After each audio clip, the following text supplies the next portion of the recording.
Imagine you just worked an 8-hour shift. You earned $100. You take that money, put it in a drawer, and lock it away. You don't touch it.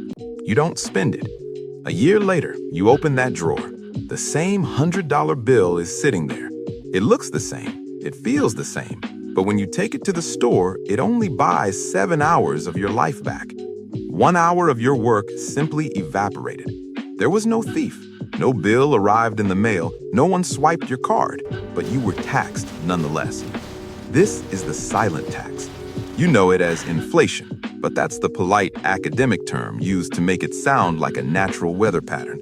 In reality, it is a deliberate mechanism of the global monetary system. And once you understand how the plumbing works, you realize that saving money is often the riskiest thing you can do. To understand why your money is melting, we have to look at where it comes from.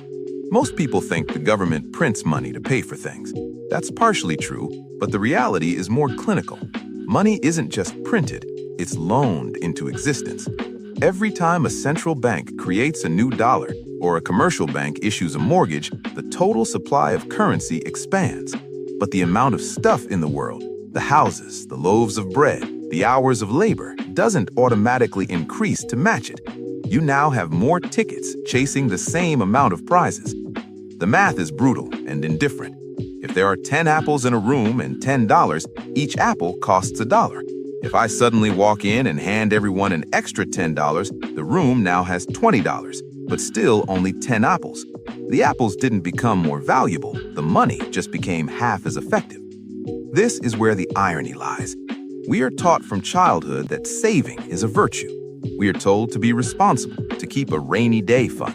But in a system that constantly expands the money supply, the person holding the most cash is the person being taxed the most heavily. This tax doesn't hit everyone equally. If you are wealthy, you don't keep your fortune in a savings account. You keep it in assets, real estate, stocks, gold, businesses. When the money supply expands, the price of your apartment building goes up. You are protected. But if you're a worker, your primary asset is your time. And time is the only thing that cannot be inflated or printed. There are still only 24 hours in a day. As the currency loses its edge, you have to trade more and more of those finite hours just to maintain the same standard of living you had last year. You are running faster and faster just to stay in the same place.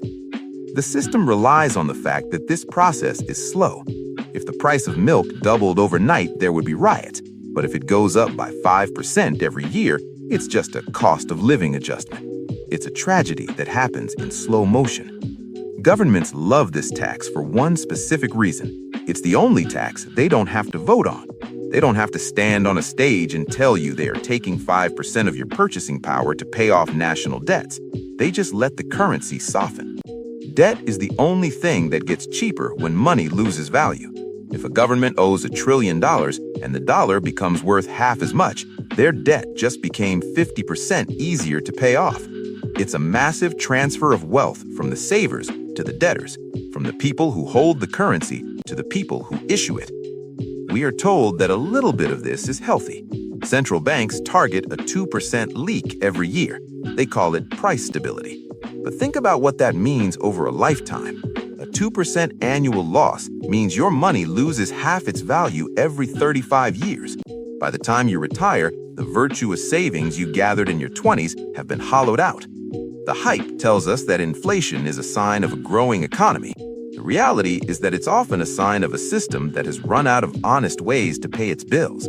We are living in a global experiment where the denominator of our lives is constantly changing. We measure our success, our houses, and our futures in a unit of measurement that is designed to shrink. Imagine trying to build a house with a ruler that gets shorter every month. Eventually, nothing fits. This brings us to a quiet, uncomfortable realization. If the money you earn is designed to lose value, then the game isn't about working hard. It's about knowing how to escape the currency.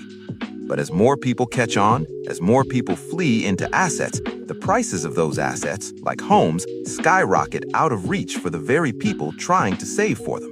The exit doors are getting smaller and more expensive. So we return to that drawer. You have your $100. You have your pride in a hard day's work. but the system is already reaching in through the wood, shaving the edges of your bills while you sleep. The question isn't whether you are paying this tax. You are. The question is, if your money is losing its memory of how hard you worked for it, what are you actually working for?